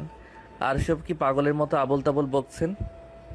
আপনার কি মাথা খারাপ হয়ে গেছে নাকি? হ্যাঁ, আমার মাথা একদম ঠিক হয়ে গেছে। আমি তোমাকে দেখতে পাইনি বলে আমার মাথা সত্যিই খারাপ হয়ে গেছে। তুমি কেন এতদিন ভার্সিটিতে যাওনি? আর তুমি অফিসে আছো সেটা আমাকে বলনি বা কেন? আরে ম্যাম, আমার বাবার অফিস, আমি চাইলে যে কোনো সময় যেতেই পারি। এতে আপনার কাছে বলে যাওয়ার কি আছে? আর আপনি আমাকে এভাবে জড়িয়ে ধরে আছেন কেন? প্লিজ আমাকে ছাড়ুন। না, আমি তোমাকে একটুও ছাড়বো না। তোমাকে ছাড়া আমার কতটা কষ্ট হয়েছে জানো? আমি প্রতিটা মুহূর্ত তোমাকে কতটা মিস করেছিলাম। তোমাকে দেখতে না পেয়ে আমি তো পাগল হয়ে যাচ্ছিলাম। তাই তো পাগলের মতো ছুটে তোমাদের বাড়িতে চলে আসলাম। আম্মু বাড়িতে আছে, দেখে ফেলতে পারে। আম্মু আমায় ভুল বুঝবে, প্লিজ ছেড়ে দিন আমায়। ম্যাম, এবার কিন্তু আমার সত্যি মনে হচ্ছে আপনার মাথায় সমস্যা হয়েছে। আপনাকে ডাক্তার দেখানো দরকার। প্লিজ আপনি আমাকে ছাড়ুন। আপনি হয়তো ভুলে যাচ্ছেন আপনি আমার ম্যাম আর আমি আপনার স্টুডেন্ট। এভাবে আমাকে জড়িয়ে ধরাটা আপনার একদমই ঠিক হচ্ছে না। কেন? আমি তোমার ম্যাম বলে কি তোমায় ভালোবাসতে পারি না? এটা কি কোনো হাদিসে লেখা আছে নাকি? বিশ্বাস করো রাজ, আমি তোমাকে ভালোবেসে ফেলেছি। আমি তোমার প্রেমে পড়ে গেছি। আমি নিজেকে তোমায় বিহীন চিন্তাও করতে পারছি না। এই বলে তিশা রাজকে আরো শক্ত করে জড়িয়ে ধরে আর কান্না করতে থাকে। এদিকে রাজ কি করবে কিছুই বুঝতে পারছে না। তিশার এমন কর্মকাণ্ডে সে একদম বাকরুদ্ধ হয়ে গেছে। তারপরও তিশাকে নিজের থেকে ছাড়ানোর চেষ্টা করতে থাকে। 2 মিনিট পর সে তিশাকে কোনো রকমে নিজের থেকে ছাড়িয়ে নেয় আর দূরে গিয়ে দাঁড়ায়। ম্যাম, এবার আপনি একটু ঠান্ডা হয়ে বসুন আর তারপর আমাকে বলুন তো আপনার কি হয়েছে? আমি তোমায় ভালোবেসে ফেলেছি। এসব পাগলামো বন্ধ করুন আর কাজের কথা বলুন। আপনি এখানে কেন এসেছেন? আমি একদম পাগলামো করছি না। আমি সত্যিই তোমায় ভালোবেসে ফেলেছি। জানি না কিভাবে আমি তোমার প্রেমে পড়ে গিয়েছিল আর তোমায় এতটা ভালোবেসে ফেললাম। তোমাকে ছাড়া আমি আমার জীবনটা কল্পনাও করতে পারছি না। প্লিজ তুমি আমার ভালোবাসা একসেপ্ট করো, আমাকে অবহেলা করো না। আমি তোমার ছাড়া থাকতে পারছি না, খুব কষ্ট হচ্ছে আমার। এদিকে এইসব কথাবার্তা রুমের বাইরে দাঁড়িয়ে দাঁড়িয়ে নিলয় শুনছিল আর এদিকে রাজ তখনই নিলয়কে রুমে ডেকে নেয় আর বলতে লাগে, ভাই শোন, টাকা যা লাগে সব আমি দিচ্ছি। টাকা নিয়ে তুই কোনো চিন্তা করিস না, কিন্তু তুই ম্যামকে এক্ষুনি আমাদের বাড়ি থেকে নিয়ে যা এবং কোনো সাইকোলজিস্ট দেখানোর ব্যবস্থা কর। আমি কেন ম্যামকে এখন থেকে নিয়ে যাব? আমি তো তোকে আগেই বলেছিলাম ম্যাম মনে হয় তোর প্রেমে পড়ে গিয়েছে, কিন্তু তুই তো আমার কোনো কথাই শুনছিলি না, এমনকি আমার কথাকে কোনো পাত্তাও দিচ্ছিলি না। যাই হোক ভাই, আমি সব শেষে তোকে একটা কথাই বলবো, তোদের ব্যক্তিগত ব্যাপারে আমি কোনো কথা বলতে চাই না। এটা তোদের দুইজনের ব্যক্তিগত ব্যাপার, কি করবি তোরা দুইজন করবি। তোদের দুইজনের ব্যক্তিগত ব্যাপারে আমি ঢুকতে চাই না। হ্যাঁ নিলয়, তুমি একদম ঠিক কথাই বলেছ, কারণ ব্যক্তিগত ব্যাপারে কোনো কথা বলতে নেই। তুমি এখান থেকে চলে যাও, এটা আমাদের দুজনের ব্যক্তিগত ব্যাপার, আমরা দুজনেই সামলে নেব। নিলয় তখন কোনো কথা না বলে চুপচাপ রাজের রুম থেকে বের হয়ে নিজের বাড়িতে চলে যায়। আর এদিকে রাজ তখন মাথায় হাত দিয়ে বসে পড়ে। এসব সে কি শুনছে, সে তো কিছু বিশ্বাসই করতে পারছে না।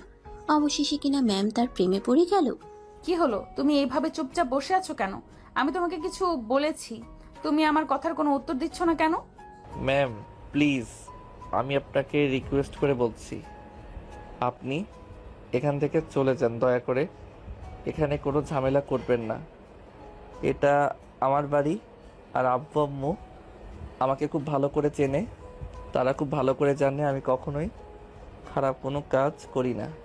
আমি কি তোমাকে একটাবারও বলেছি তুমি কোনো খারাপ কাজ করেছো? আমি তো তোমাকে একটাবারও বলিনি যে তুমি কোনো খারাপ কাজ করেছো। আমি শুধু তোমাকে এটাই বলেছি যে আমি তোমার প্রেমে পড়ে গেছি, আমি তোমাকে ভালোবাসি, আর সব শেষে আমি নিজেকে তোমার ভালোবাসার বন্ধনে আবদ্ধ করে রাখতে চাই। তাহলে এখানে তুমি খারাপ কথা বা খারাপ কাজ কোথা থেকে পাচ্ছ? ম্যাম আপনি সত্যি অন্ধ হয়ে গেছেন, আমি বুঝতে পারছি না আপনি এই কথাগুলো কি করে বলছেন।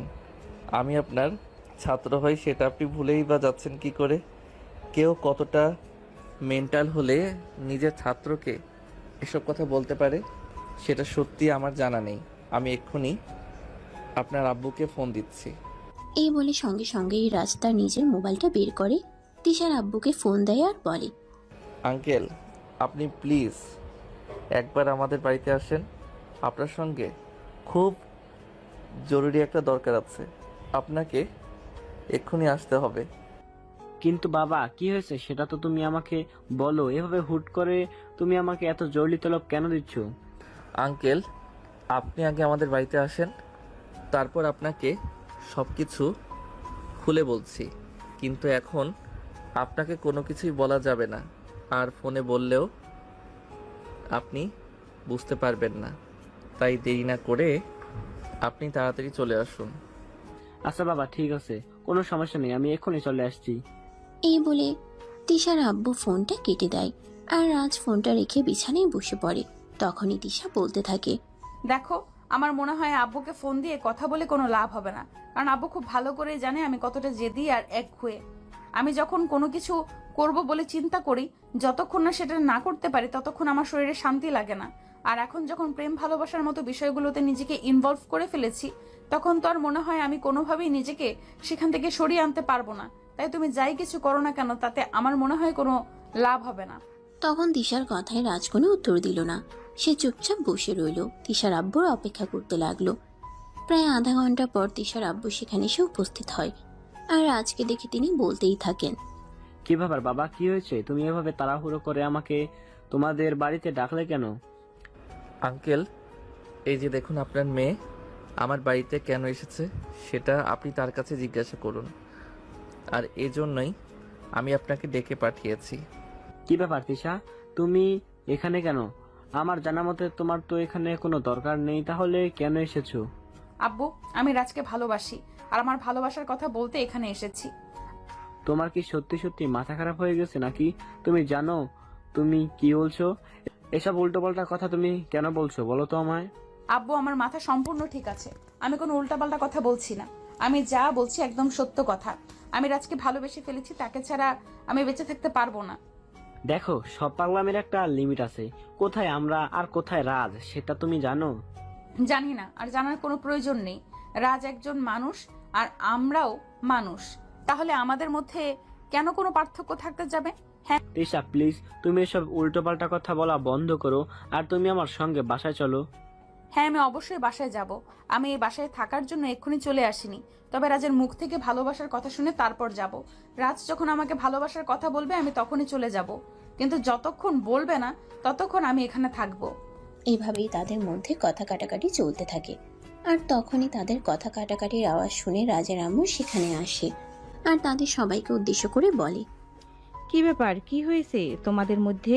এখানে এরকম চিৎকার চেঁচামেচির আওয়াজ শোনা যাচ্ছে কেন? তোমাদের মধ্যে কি ঝামেলা হয়েছে নাকি? হ্যাঁ আম্মু, কোনো ঝামেলা হয়নি। আসলে আমি আপনার ছেলেকে ভালোবেসে ফেলেছি, আর আমার ভালোবাসার কথার জন্যই আপনার ছেলের কাছে এসেছিলাম। তখনই আপনার ছেলে আমার বাবাকে ডেকে এনেছে। এটা প্রমাণিত করার জন্য আমি নাকি পাগল হয়ে গেছি। মাশাল্লাহ, আলহামদুলিল্লাহ। তুমি আমার ছেলেকে পছন্দ করেও তাও ভালোবেসে ফেলেছো, এটা তো আমাদের সৌভাগ্যের কথা। তাহলে এখানে ঝামেলা হবার কি আছে? আম্মু, এসব তুমি কি বলছো? তোমারও কি এই মেয়েটার সঙ্গে মাথা খারাপ হয়ে গেছে নাকি, যে পাগলের মতো কথা বলছো? আমার মাথা খারাপ হতে যাবে কেন? আমি যা বলছি একদম সত্যি বলছি। আর সত্য কথা এটাই যে তিশা যদি তোকে বিয়ে করে তাহলে আমি সবচাইতে বেশি খুশি হব, কারণ আমার মনে হয় তুই একেবারও তিশার দিকে ভালো করে তাকাসনি। তিশা কতটা মায়াবী, সুন্দরী, স্মার্ট একটা মেয়ে, দেখতে পেয়েছিস তুই? আমার এত কিছু জানার বা দেখার কোনো প্রয়োজন নেই। আমি আমার ভার্সিটির ম্যামকে কি করে বিয়ে করতে পারি এটা কি বলবে আমায়? তুমি তোমার ভার্সিটির ম্যামকে কি বিয়ে করতে পারবে না? এটা কোনো হাদিসে লেখা আছে? সেটা বলবে আমায়।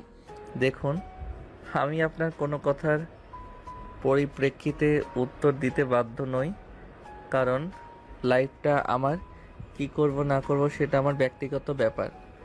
আমি কেন এসব ব্যাপারে আপনার সঙ্গে কথা বলতে যাব? হ্যাঁ, একদমই তাই। আমার লাইফে আমি কি করব না করব সেটা তো আমার ব্যক্তিগত ব্যাপার। আমার ব্যাপারে কেন অন্য মানুষ নাক গলাবে? আমি তোমায় ভালোবাসি, বিয়ে করতে চাই, এটাই আমার শেষ কথা। এরপর কোনো কথা শুনতে চাই না। কোনো চিন্তা করো না মা, তুমি একদম নিশ্চিন্তে থাকতে পারো। তোমার ভালোবাসার মানুষ কখনোই তোমাকে ছেড়ে যাবে না, আর কখনো তোমাকে ছেড়ে দেওয়ার কথা বলতেও পারবে না। তোমার আঙ্কেল বাড়িতে আসুক, আমি তোমার আঙ্কেলের সঙ্গে কথা বলে তোমাকে পার্মানেন্টলি এই বাড়ির বউ করে নিয়ে আসবার ব্যবস্থা করছি। কথাটা শোনা মাত্রই তিশা দৌড়ে গিয়ে রাজের আম্মুকে সালাম করে। আর এদিকে রাজ নিজের কপালে হাত দিয়ে বসে পড়ে। তার আম্মু এসব কি বলছে? সে তো বিশ্বাসই করতে পারছে না এটা তার নিজের আম্মু তো, যে কিনা ভার্সিটির ম্যামের সঙ্গে তার ছেলের বিয়ের কথা বলছে। এগুলো বিশ্বাস করার মতো কথা নয়। তাই রাজ তার আম্মুকে বলতে থাকে, আম্মু প্লিজ এসব ফালতু কথা বন্ধ করো। একটা মেয়েকে শুধু শুধু আশ্বাস দিও না। আশ্বাস দিয়ে সেটা যদি না রাখতে পারো তাহলে কিন্তু এটা ভালো হয় না। তোকে কে বলেছে আমি আশ্বাস দিয়ে রাখতে পারবো না? আমি আশ্বাস দিয়ে আশ্বাস রাখতে পারবো বলেই তো কথা দিচ্ছি। তিশা, তুমি আমার সঙ্গে চলো।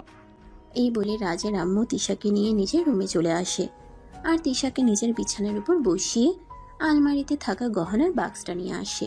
তারপর ওখান থেকে একজোড়া হাতের বালা বের করে আর ওগুলো তিশার হাতে পরিয়ে দেয়। দেখো, এগুলো আমাদের বংশের ঐশ্বর্য। আমার শাশুড়িকে আমার দাদি শাশুড়ি দিয়েছিলেন, আর তারপর আমার শাশুড়ি আমাকে দিয়েছিলেন, আর এখন আমি তোমাকে দিলাম, কারণ তুমি আমার একমাত্র পুত্রবধূ হতে চলছো। তাই এগুলো এখন থেকে তোমার। আমি আগাম তোমাকে আমার ছেলের জন্য বুকিং করে রাখলাম। আপনি সত্যিই বলছেন তো আম্মু? আমি আমার ভালোবাসাকে পাবো? হ্যাঁ, তুমি অবশ্যই পাবে। তুমি কোনো চিন্তা করো না। তুমি নিশ্চিন্ত মনে বাড়িতে ফিরে যাও। তোমার আঙ্কেল বাড়িতে আসলে আমি তোমার আঙ্কেলকে নিয়ে তোমাদের বাড়িতে যাব, আর তারপর বিশাল আয়োজন করে ধুমধাম করে তোমাদের বিয়ের ব্যবস্থা করব। এই বলে রাজের আম্মু তিশাকে নিয়ে ড্রয়িং রুমে আসে। অপরদিকে রাজ আর তিশার আব্বু আগে থেকেই ড্রয়িং রুমে বসেছিল। তিশার হাতে বালাজোড়া দেখে রাজ বলল, কি ব্যাপার আম্মু, দাদর দেওয়া বালা জোড়া ম্যামের হাতে কেন? তিশা এই বাড়ির বউ হতে চলছে তাই। মাথা খারাপ হয়ে গেছে তাই এসব পাগলের মতো কথা বলছো? তা না হলে এসব পাগলের মতো কথাবার্তা বলতে পারতে না? তাহলে সুস্থ মানুষের মতো সুস্থ মস্তিষ্কে কথা বলতে। সে তোর যা ভালো মনে হয় তুই তাই মনে করতে পারিস, তাতে আমার কিছু যায় আসে না। যেটা সত্য কথা আমি সেটাই তোকে বলছি। এখন তুই যদি সেই কথা বিশ্বাস করতে না পারিস তাহলে তো আমার কিছুই করার নেই। আর মনে নিতে না পারলেও আমার কিছুই করার নেই। হ্যাঁ ভাবি, রাজ একদম ঠিক কথাই বলেছে। তিশার এসব পাগলামিকে প্রশ্রয় দেওয়া আপনার একদমই উচিত হয়নি। মেয়েটা আমার ছোটবেলা থেকেই এরকম, তাই বলে সে যা চাইবে তাই দিতে হবে এরকম তো কোনো কথা নেই। রাজ আপনাদের একমাত্র ছেলে, তার ব্যাপার সিদ্ধান্ত নেওয়ার জন্য আপনাদের একটু হলেও চিন্তা ভাবনা করা উচিত ছিল। এভাবে সিদ্ধান্ত নেওয়াটা কিন্তু একদমই উচিত হয়নি। আপনি কোনো চিন্তা করবেন না ভাইজান। রাজের আব্বু বাড়িতে আসলে আমি রাজের আব্বুর সঙ্গে কথা বলে তারপর তিশাকে এই বাড়িতে নিয়ে আসার ব্যবস্থা করছি। তিশাকে আমার আগে থেকেই পছন্দ ছিল, তাই এখন তিশা যখন নিজের থেকেই এ ব্যাপারে কথা বলেছে আমি আর কোনো রিস্ক নিতে চাই না।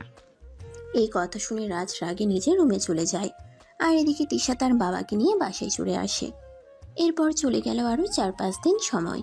ইতিমধ্যে রাজের আব্বু বাড়িতে চলে এসেছে।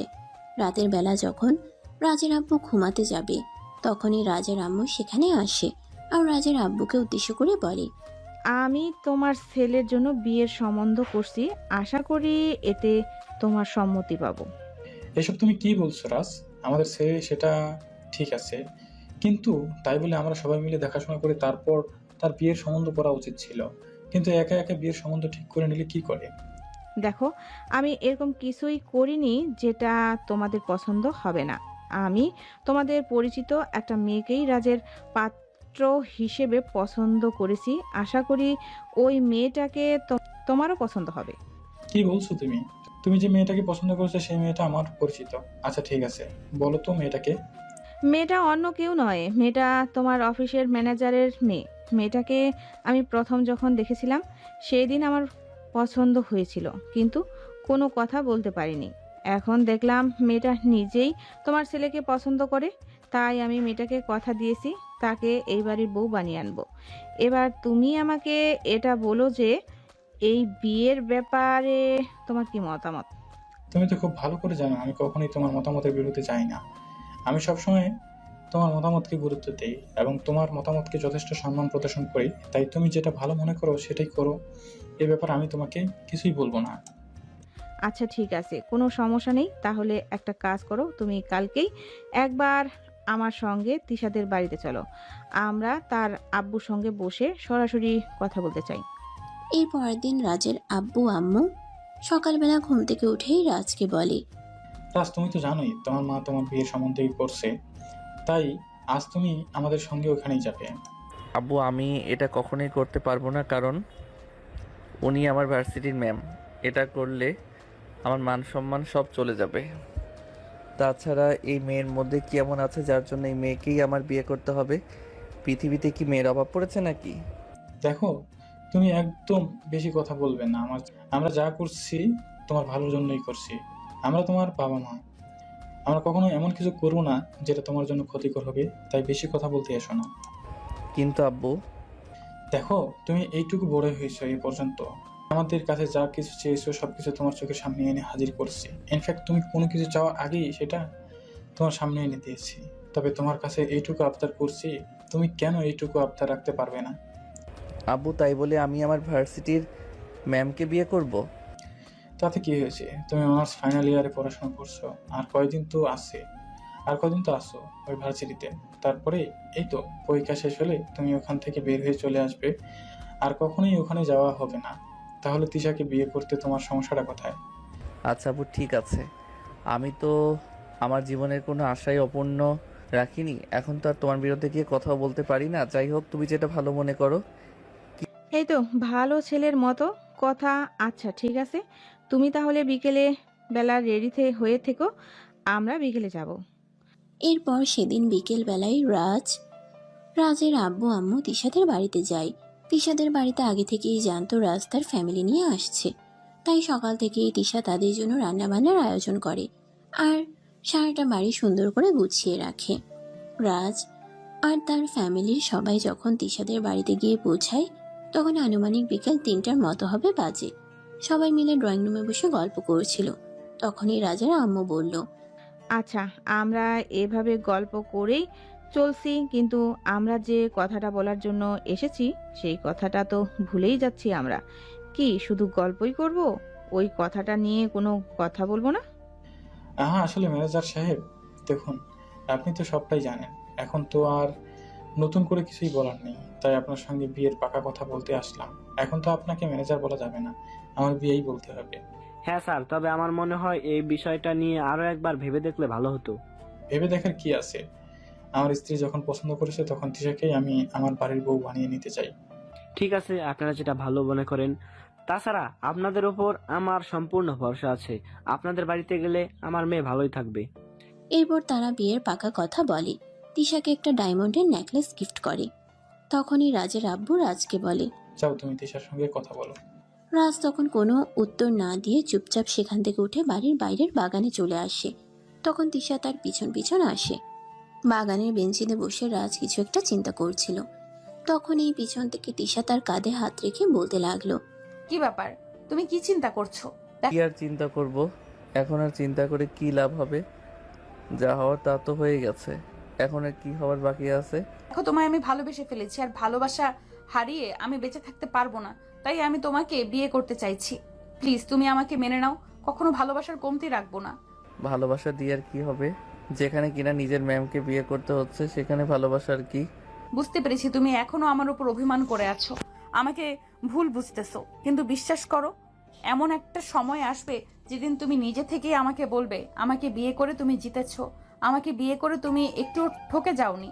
আমি সেই দিনটার অপেক্ষায় রইলাম। এই বলে তিশা বাড়ির ভিতরে চলে যায়।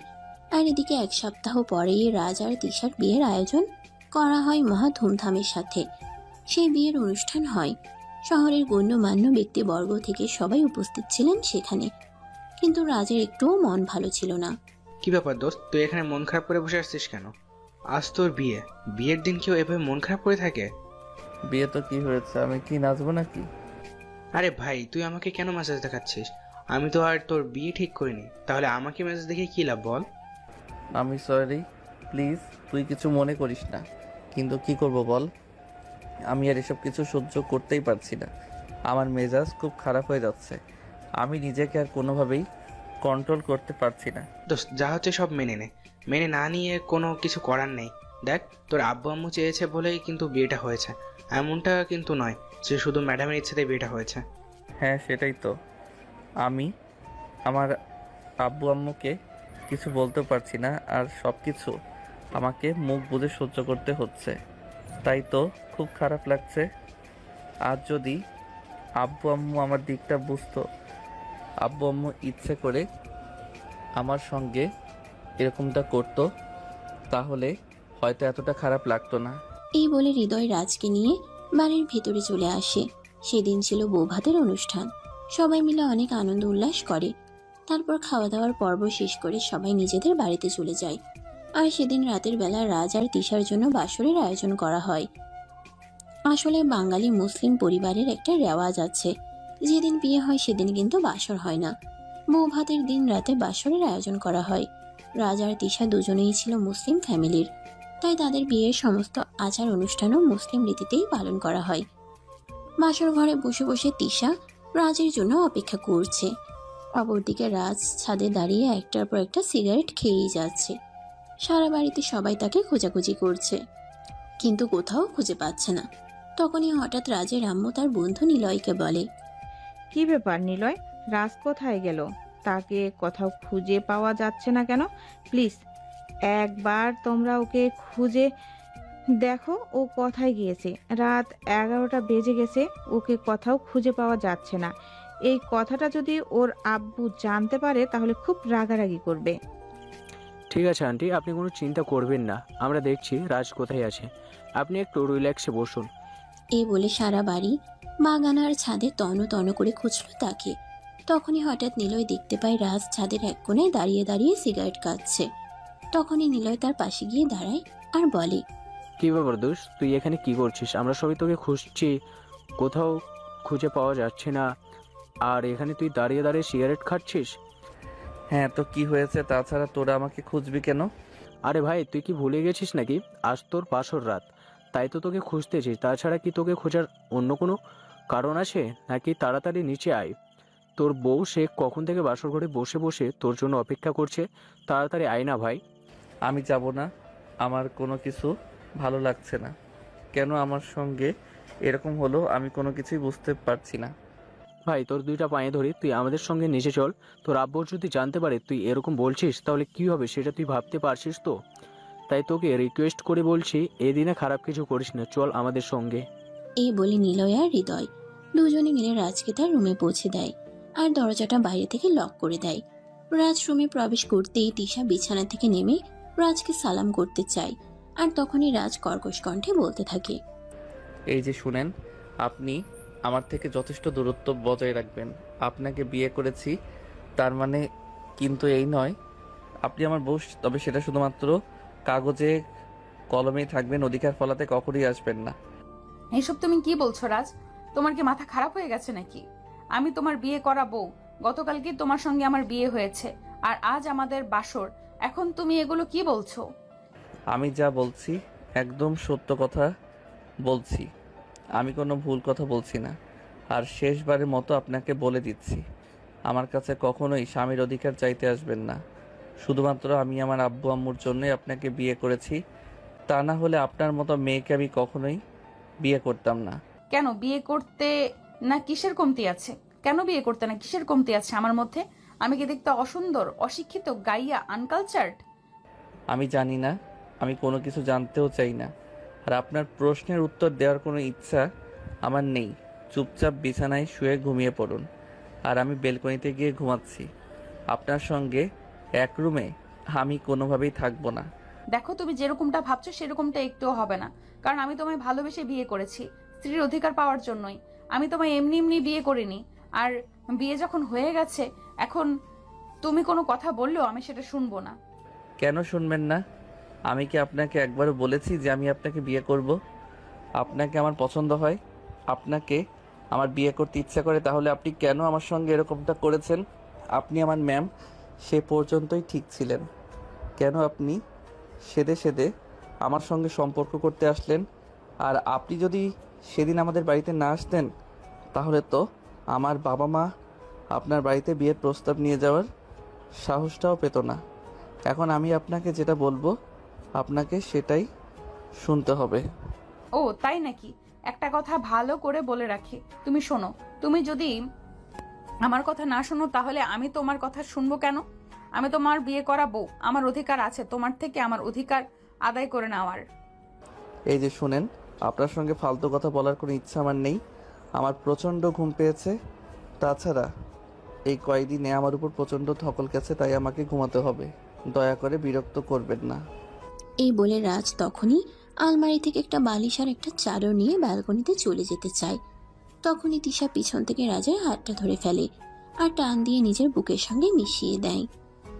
এটা দেখে রাজ বলতে থাকে, এসব কি করছেন আপনি নির্লজ্জ বেহায়া মার্কা?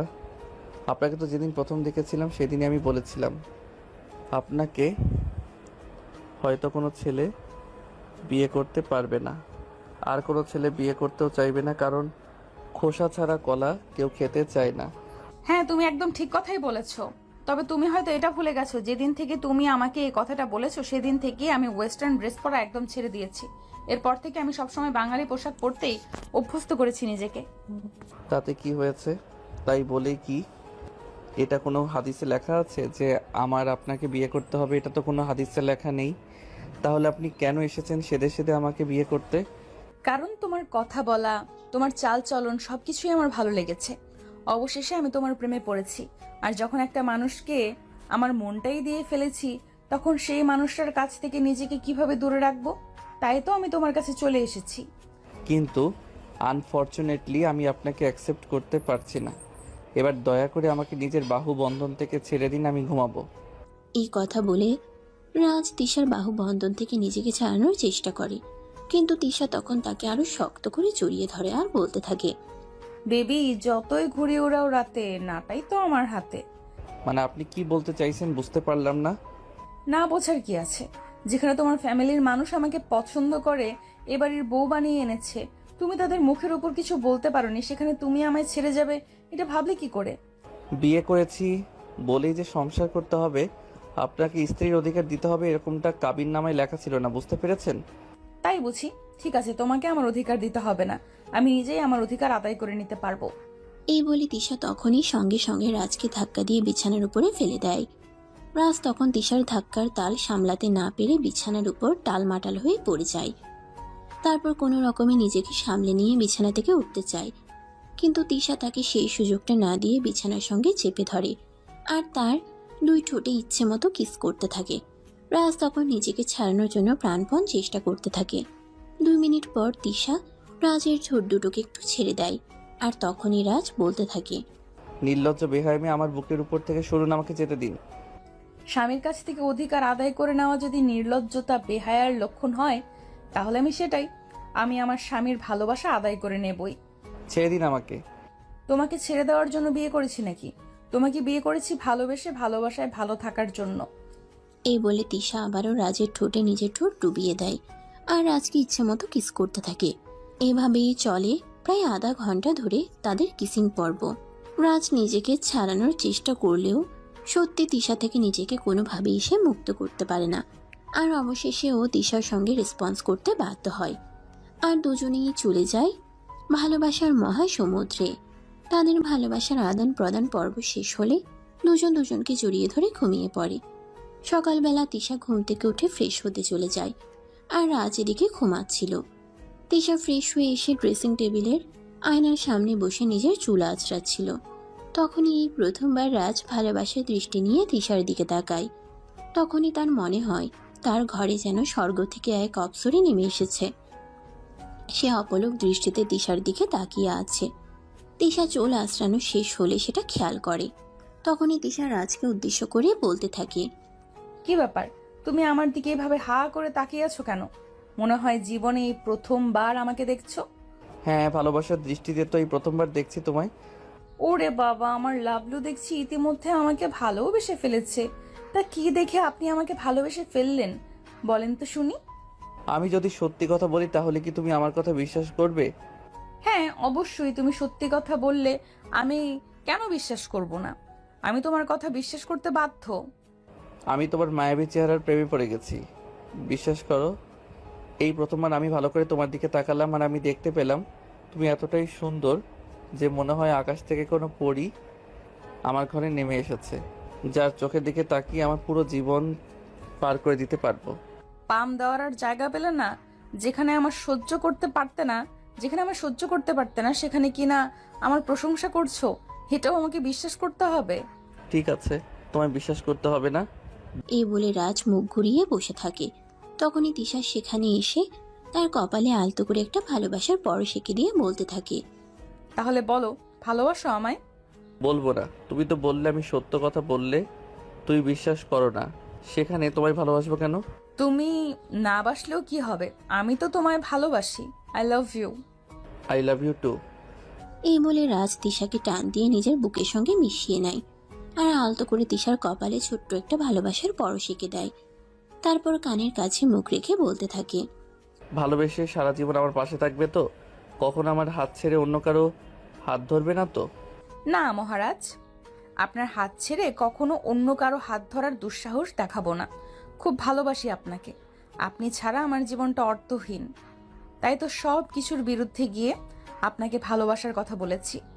আপনি ছাড়া আমার জীবন মরণ সমান।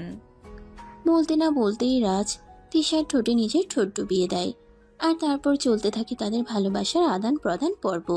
তো ভিউয়ার্স, আমাদের আজকের গল্পটা এই পর্যন্তই ছিল। গল্পটা আপনাদের কাছে কেমন লেগেছে নিশ্চয়ই ছোট্ট একটা কমেন্টে জানাবেন। সবাই ভালো থাকবেন, সুস্থ থাকবেন। আবারও দেখা হবে নতুন কোনো ভালোবাসার গল্পে। সে পর্যন্ত সবাই অপেক্ষা করুন। আল্লাহ হাফেজ। সমাপ্ত।